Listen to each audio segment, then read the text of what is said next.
Microsoft எக்ஸலில் some இஃப்ங்கிற ஒரு formula பற்றி பார்ப்போம். ஆல்ரெடி பார்த்துருக்கோம் அந்த ஃபார்முலாவை, திருப்பி ரிப்பீட் பண்ணுறேன். இது வேறு மெத்தடு பாருங்கள் நண்டு.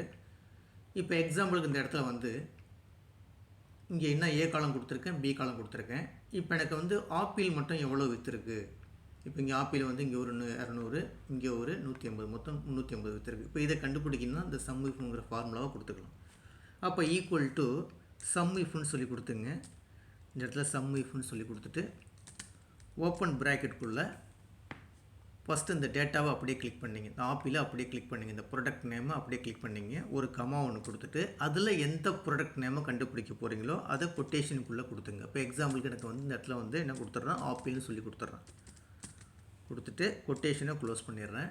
ஒரு கமா ஒன்று கொடுத்துட்டு அதுக்கு அடுத்தது இந்த வேல்யூ எதை டோட்டல் பண்ண போகிறீங்களோ அந்த டோட்டல் வேல்யூ கொடுத்துருங்க. இதுதான் டோட்டல் பண்ண போகிறோம். கொடுத்துட்டு ப்ராக்கெட்டை க்ளோஸ் பண்ணிவிடுங்க. ஃபஸ்ட்டு என்ன கொடுத்துருக்கோம், ப்ராடக்ட் நேமை அப்படியே செலக்ட் பண்ணியிருக்கேன். அதுக்கடுத்து ஒரு கமா ஒன்று கொடுத்துட்டு எந்த ப்ராடக்ட்டை வந்து நீங்கள் கண்டுபிடிக்க அதாவது சம் பண்ண போகிறீங்களோ அந்த ப்ராடக்ட் நேமை கொடுத்துருங்க. அதுக்கு அடுத்தது எந்த வேல்யூ சம் பண்ண போகிறீங்களோ சம் வேல்யூ அப்படியே சூஸ் பண்ணிட்டு வேண்டிய சூஸ் பண்ணிட்டு ஜஸ்ட் என்ட்ரு கொடுத்தீங்கன்னா உங்களுக்கு இப்போ 350 சொல்லுது. ஓகேங்களா? இப்போ இது ஒரு மெத்தடில் பண்ணலாம்.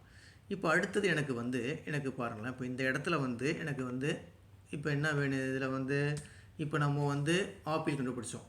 இப்போ எனக்கு இதில் இப்போ 4 அதாவது 2 ப்ராடக்ட் இருக்குது. ஒன்று வந்து ஆப்பிள் இருக்குது, பனானா இருக்குது. எனக்கு பனானா தேவையில்லை, எனக்கு ஆப்பிள் மட்டும் கண்டுபிடிக்கணும் அப்படின்னு சொன்னால் இன்னொரு மெத்தட்லையும் கண்டுபிடிக்கலாம். எப்படின்னா ஈக்குவல் டு சம் ஆஃப் கொடுத்துட்டு ஓப்பன் ப்ராக்கெட்டுக்குள்ளே இந்த டேட்டாஸை அப்படியே செலக்ட் பண்ணிங்க.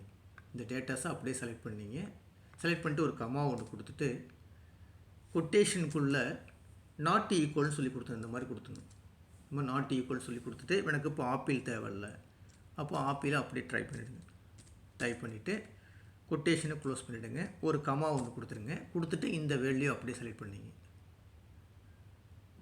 பண்ணிவிட்டு ப்ராக்கெட்டை க்ளோஸ் பண்ணிவிடுங்க. இப்படி கொடுத்தா என்ன அர்த்தம்னா நாட் ஈக்குவல், அதாவது ஆப்பிள் இருக்கக்கூடாது, ஆப்பிள் இல்லாமல் மற்ற என்ன இருக்கோ அதை மட்டும் நீங்கள் டோட்டல் பண்ணி கொடு. ஆப்பிள் நாட் ஈக்குவல்னு சொல்கிறது. அப்போ ஆப்பிள் எடுத்துகிட்டு பாக்கினா பனானா மட்டும் டோட்டல் பண்ணி 200 சொல்லி உங்களுக்கு சொல்லணும். ஜஸ்ட் என்ட்ரு கொடுங்க, உங்களுக்கு 200 சொல்லி சொல்லுது.